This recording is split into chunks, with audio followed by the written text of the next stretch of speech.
कि, और हंसी तो उनका ऐसे आ रहा था जैसे मतलब ऐसा तीर मार रहे हैं कि ऐसा बात बोल रहे हैं कि लग रहा है कि मतलब कि इतना अच्छा बात बोले कि पूरा दुनिया उनका प्रशंसा करेगा। भाई बोलने के पहले भी सामने वाला, एक बात जानिए लो कि जिस समय नीतीश कुमार पढ़े थे शायद उस समय बायोलॉजी पढ़ाने वाले टीचर लोग ओवर ब्रिलियंट होते थे, तभी उनको इतना डीपली नॉलेज है।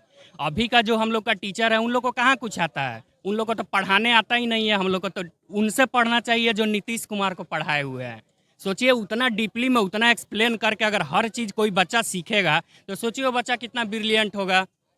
मतलब बोलने का ना वो सेक्स होता है या जो भी होता है तो उसको अपना तरीका होता है, सबको अपना बेसिक नॉलेज है। उसको आप ऐसे एकदम मतलब लग रहा है कि अनपढ़ गंवार लगता है कि कभी स्कूल गए ही नहीं है। और वो भी खास करके विधानसभा में। हाँ, विधानसभा में बैठ के वहाँ पे सब माँ बहन सब किसी ना किसी घर का बेटी है बहन है, उनके सामने आप ऐसे बोल रहे हैं जैसे लग रहा है कि घर में कोई 5-6 बच्चा है या कहीं बाहर पार्क में बैठे हुए हैं और पूरा एकदम मतलब माहौल लूट रहे हैं। लग रहा है पास आंख नहीं था। सदन में जब उतना आदमी बैठा हुआ था तो सबका जब सर नीचे झुक गया तो उनको समझ जाना चाहिए था कि हम जो बोल रहे हैं उसके बाद बार बार रिपीट किए जा रहे हैं, बार बार रिपीट किए जा रहे हैं। उसके बाद वो हाथ का स्टाइल जो था, जो अक्सर लड़की जो करता है लोग, कोई भी चीज़ बोलने से पहले उनका हाथ का वो कुछ ना कुछ ऐसे करके दिखाएगा लोग। तो ठीक है, बोलना तो अलग था, वो हाथ भी इशारा करके वो अजीब सा इस तरह क्या सबको ही देखा है कि कैसे वो कर रहे थे। तरीका उनका जो था वो बहुत ही ज़्यादा वल्गर था। उनको बताने का वहाँ कोई ज़रूरी ही नहीं है। जनसंख्या के बारे में आप अगर बोलना चाहते हैं तो आप सीधे बोलिए कि हाँ, कि हमारे घर में अगर हम 2 हैं तो सीधे इसको, अगर जनसंख्या कंट्रोल करना है तो सीधे ये बात बोलिए कि बच्चा अगर कम रहेगा तो कम खर्चा में भी हम लोग का ज़िंदगी चल सकता है। लेकिन जितना पटना के युवाओं से हम जानेंगे कि माननीय मुख्यमंत्री श्री नीतीश कुमार जी के द्वारा जनसंख्या नियंत्रण पे विधानसभा में जो बयान दिया गया है उसको लेके हम पटना के युवाओं से जानेंगे कि उनकी क्या राय है। क्या उनका ये भाषा, जो कि जिस भाषा का प्रयोग वो लोकतंत्र के इस सबसे पवित्र मंदिर विधानसभा में किए हैं, क्या वो कितना % जायज है और क्या है, जानेंगे। हमारे साथ एक युवा मौजूद हैं। सबसे पहले तो स्वागत है भैया आपका। जी, बहुत बहुत धन्यवाद। माननीय नीतीश कुमार जी के द्वारा जनसंख्या नियंत्रण को डिफाइन करने में जिस भाषा का उपयोग किया गया है, क्या उसे आप सही मानते हैं? सबसे पहले तो जानिए लो कि जिस समय नीतीश कुमार पढ़े थे शायद उस समय बायोलॉजी पढ़ाने वाले टीचर लोग ओवर ब्रिलियंट होते थे, तभी उनको इतना डीपली नॉलेज है। अभी का जो हम लोग का टीचर है उन लोग को कहाँ कुछ आता है, उन लोग को तो पढ़ाने आता ही नहीं है। हम लोग को तो उनसे पढ़ना चाहिए जो नीतीश कुमार को पढ़ाए हुए हैं। सोचिए उतना डीपली में उतना एक्सप्लेन करके अगर हर चीज़ कोई बच्चा सीखेगा तो सोचिए वो बच्चा कितना ब्रिलियंट होगा। मतलब बोलना होता है, ठीक है, कहीं भी बायोलॉजी जितना मतलब जो भी चीज़ बोल रहा है, बायोलॉजी एक अलग टर्म होता है, बायोलॉजी के बारे में हर चीज़ उसको जानना रहता है। लेकिन पढ़ने वाला लोग को सारा चीज़ समझ में आ रहा है कि क्या चीज़ है क्या चीज़ नहीं है।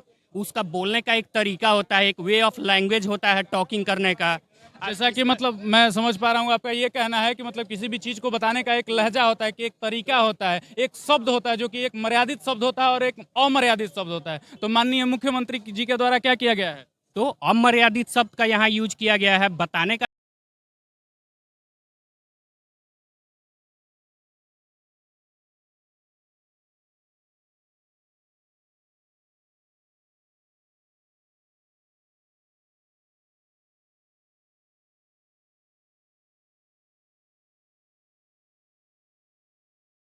ज़्यादा बच्चा रहेगा उतना पढ़ाई में उसका ज़्यादा लगेगा, उतना खाने में ज़्यादा लगेगा, उनको उतना पैसा का ज़रूरत पड़ेगा। तो जनसंख्या कंट्रोल का मतलब क्या हुआ कि उनको बोलना चाहिए कि अगर कम आबादी होगा तो अगर मान जाइए कोई रिसोर्स है, जितना कम आदमी उसको यूज कर रहा है तो वो ज़्यादा टाइम तक चलेगा। अगर एक घर में 2 बच्चा है तो उसको हम अच्छा से पढ़ा सकते हैं, उसको अच्छा से हम खाना प्रोवाइड कर सकते हैं। लेकिन हमारे घर में अगर 8 बच्चा आ जा रहा है तो हम क्या, ना एक बच्चा पे हम ध्यान दे पाएंगे, ना ही पूरे 8 बच्चा को हम खिला पाएंगे। तो बताने का तरीका, जनसंख्या कंट्रोल करने का तरीका ये हुआ। वो बोलते हैं कि अगर 2 बच्चा रहेगा तो आप उनको अच्छा से एजुकेशन दे सकते हैं, आप उसको अच्छा से खाना पीना दे सकते हैं, आप उसको अच्छा से कपड़ा पहना सकते हैं। लेकिन आप ये बोल रहे हैं कि इस तरह से सेक्स एजुकेशन कंट्रोल होगा। इसमें कंट्रोल का क्या है? जो भी करता है, जो भी सेक्स होता है या जो भी होता है तो उसको अपना तरीका होता है। सबको अपना बेसिक नॉलेज है, उसको आप ऐसे एकदम मतलब लग रहा है कि अनपढ़ गंवार लगता है कि कभी स्कूल गए ही नहीं है। और वो भी खास करके विधानसभा में। हाँ, विधानसभा में बैठ के वहाँ पे सब माँ बहन सब किसी ना किसी घर का बेटी है, बहन है, उनके सामने आप ऐसे बोल रहे हैं जैसे लग रहा है कि घर में कोई 5-6 बच्चा है या कहीं बाहर पार्क में बैठे हुए हैं और पूरा एकदम मतलब माहौल लूट रहे हैं। लग रहा है हंसी तो उनका ऐसे आ रहा था जैसे मतलब ऐसा तीर मार रहे हैं कि ऐसा बात बोल रहे हैं कि लग रहा है कि मतलब कि इतना अच्छा बात बोले कि पूरा दुनिया उनका प्रशंसा करेगा। भाई बोलने के पहले भी सामने वाला बोलते भी हैं, जैसे अभी हम बोल रहे हैं तो सब कोई सुन रहा है, यानी किसी के भी चेहरा में वो एक्सप्रेशन नहीं है कि हम कुछ गलत नहीं बोल रहे हैं, तो सब क्या कर रहा है, ध्यान से सुन रहा है। वो जब बोलना शुरू किया तो नहीं था, सदन में जब उतना आदमी बैठा हुआ था तो सबका जब सर नीचे झुक गया तो उनको समझ जाना चाहिए था कि हम जो बोल रहे हैं उसके बाद बार बार रिपीट किए जा रहे हैं, बार बार रिपीट किए जा रहे हैं। उसके बाद वो हाथ का स्टाइल जो था, जो अक्सर लड़की जो करता है लोग, कोई भी चीज़ बोलने से पहले उनका हाथ का वो कुछ ना कुछ ऐसे करके दिखाएगा लोग। तो ठीक है, बोलना तो अलग था, वो हाथ भी इशारा करके वो अजीब सा इस तरह क्या सबको ही देखा है कि कैसे वो कर रहे थे।